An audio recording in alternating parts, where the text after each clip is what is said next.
Loh kok ada dai cemen banget, udah dijagai polisi, sudah ikhwan-ikhwan panitia siap, dainya cemen, jangan ngomongi bid'ah.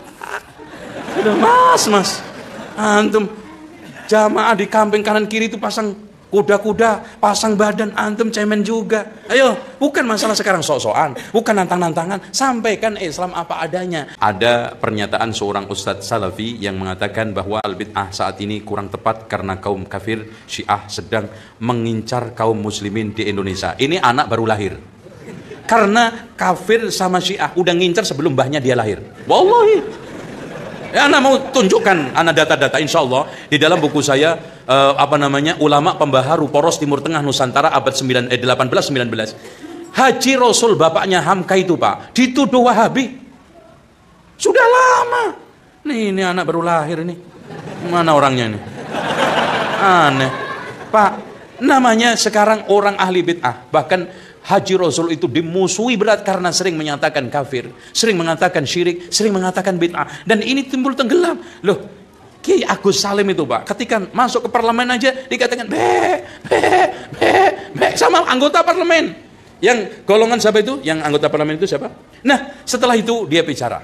Saya sebetulnya tadi ingin bicara dengan manusia. Ternyata di dalam sini ternyata banyak kambing. Makanya saya akan berceramah dengan bahasa kambing. Aduh, langsung gara-gara siapa yang itu loh, Harsono ini semua yang dari PKI itu ngelek semuanya. Langsung dikasih kritikan habis. Agus Salim itu Pak, orangnya hebat. Bisa 9 bahasa, nggak pernah sekolah.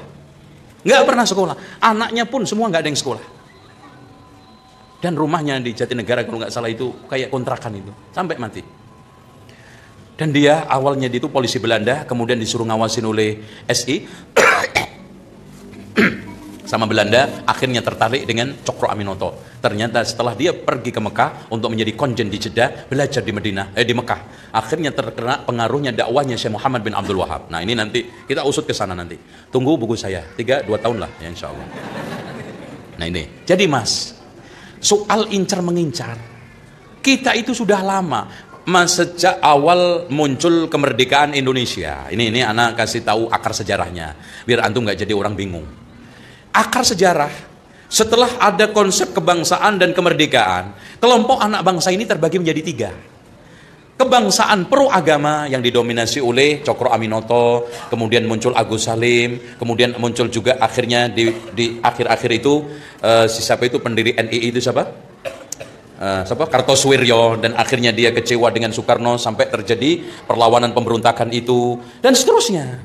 Kemudian yang kedua ada kebangsaan netral agama, ini didominasi oleh Soekarno, Hatta, dan beberapa orang yang akhirnya lebih dominan di negara ini. Yang ketiga kebangsaan anti agama, yang nanti lahirlah PKI. Dan setelah dekret presiden ini terwakili dalam partai, ada yang sekarang ini PNI, ada NO, ada PKI, dan ketika itu setelah dekret menang. Maka setelah terjadi isu komunis dan yang lainnya, terjadilah gejolak ya pada tahun 65. Itu. Jadi Pak, dalam masalah dakwah, antum mau dakwah itu ngurusin siapa? Yang namanya dakwah ngurusin Islam ya hadapan sama orang kafir. Lah kalau antum berhadapan sama orang baik-baik ya bukan dakwah. Dakwah ini sejak dulu berhadapan dengan orang Yahudi, Nasrani, Syiah, Rafidhah. Itu ya. Jadi ini tolong kalau antum memang punya istiadat sendiri jangan ditularkan ke orang lain jadi penyakit, ya. Jadi jangan menyampaikan bid'ah karena kita sekarang diincar orang kafir sama orang Syiah. Nanti yang denger ini jadi lemes. Ya. Saya katakan, sebelum Indonesia merdeka, sebelum para wali, era wali, semuanya berhadapan dengan orang-orang kafir. Wali Songo dulu itu Pak, maaf, Syekh Maulana Malik Ibrahim itu minoritas sendiri loh, sendiri. Loh apa ini? Loh, milik antum? Ya, oke, ngomong apa gue tadi? Loh Pak, iya, Sunan Bonang Pak ketika itu juga masih belum kuat, berani menulis kitab di dalamnya membahas bid'ah. Sunan Bonang. Ya pesan mitro ningsun sami-sami niro muslim, sami niro saling welah asih, anye kau siro ing dolalah lan bid'ah. Loh, kalah karo Sunan Sunan Bonang sampean. Cemen banget. Ini sudah era kemerdekaan, era kebebasan katanya demokrasi. Tidak ada masalah, cuman sampaikan dengan ilmiah, dengan sopan santun, dengan cara-cara yang bijak. Insya Allah. Saya sejak 90 sampai sekarang juga nyampein bid'ah juga kok. Ya. Terlepas dari dimusuhi orang, Mas. Kalau dakwah nggak dimusuhin orang, antum jadi artis enak. Banyak yang tanda tangan sampai baju-baju ditanda tangani. Ana bacakan hadis ini firman Allah supaya antum paham jadi seorang dai. Summa arsalna rusulana tatra kullama jaa ummatan rasuluha kadzabu. Kemudian saya utus utusan susul menyusul.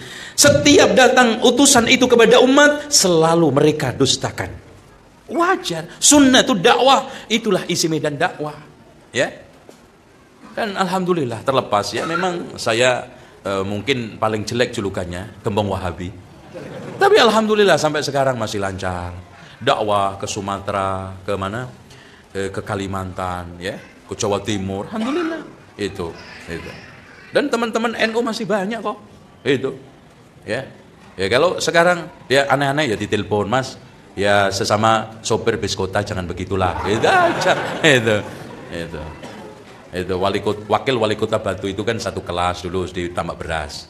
Ya telepon, kalau saya nggak boleh di sana tak telepon, Mas. Sampai ingat nggak dengan saya? Lah gitu. Saya sudah Wahabi.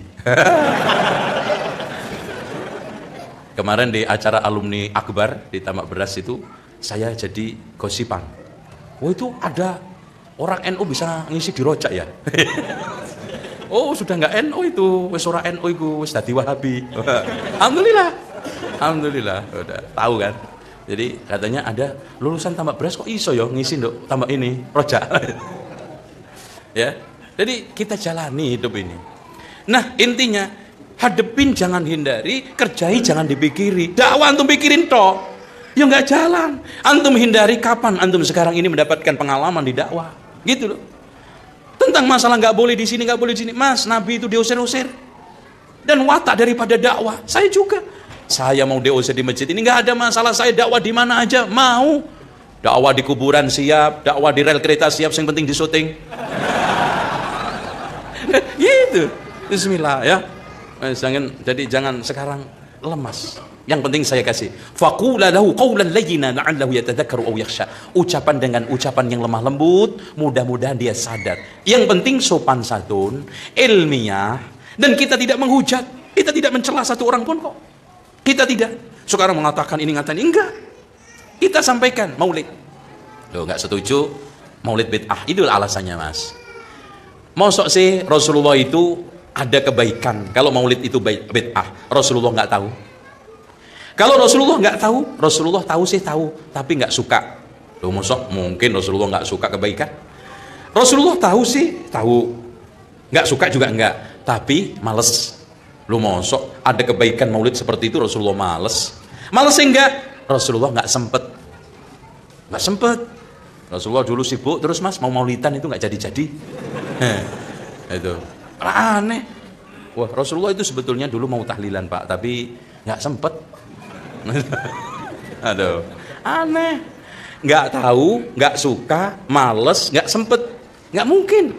Terakhir yang kelima, Rasulullah SAW ada penghalang untuk melakukan maulidan. Penghalangnya apa? Soal baca berjanji Arab, Rasulullah jagonya. Ya Nabi salam alaika, ya Rasul salam alaika. Oh, Rasulullah hebat. Tapi ya aneh, Rasulullah nyambut dirinya sendiri. Ya Nabi salam. Ya aneh. Maka ini ya betul. Nek Rasulullah maulidan kok jadi aneh. Rasulullah nyambut dirinya sendiri, ya Nabi salam, gitu kan. Makanya kalau 1, 2, 3, 4, 5 enggak, terakhir cuman karena enggak disyariatkan gitu loh, Pak. Lihat kan ilmiah. Wana juga enggak ngata-ngatain pulan kok. Jadi kita sampaikan, nurut alhamdulillah, nolak, yaitu sunnatullah. Rasul memang diterima semua. Abu Jahal, Abu Lahab enggak terima. Nabi Ibrahim memang diterima semua? Enggak. Malah Nabi Nuh 950 tahun pengikutnya cuma 4. Nabi Yasin nabinya 3, pengikutnya 1. Wah, ini lebih hebat lagi. Itu. Alhamdulillah loh, Pak. Zaman Syekh Maulana Malik Ibrahim datang ke Jawa, ke Gresik dulu. Memang langsung tabligh akbar. Masjid sopo? Jadi kita sekarang alhamdulillah ke Sidoarjo, Tablek Akbar, ke Surabaya, masjid siap.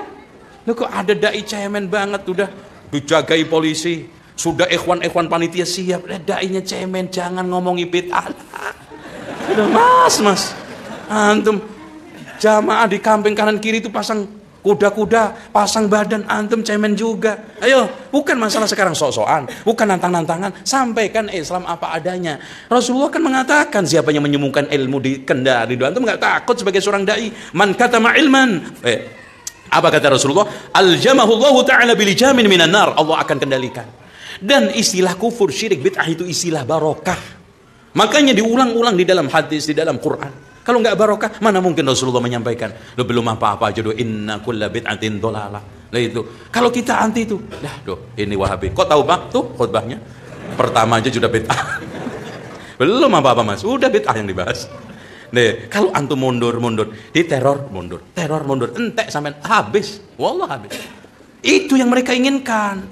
Wala yazaluna, lihat firman Allah. Wala yazaluna yuqatilunakum hatta yaruddukum an dinikum in istata'u. Mereka akan terus-menerus memerangi kalian sampai mereka mampu mengembalikan mereka ke agama.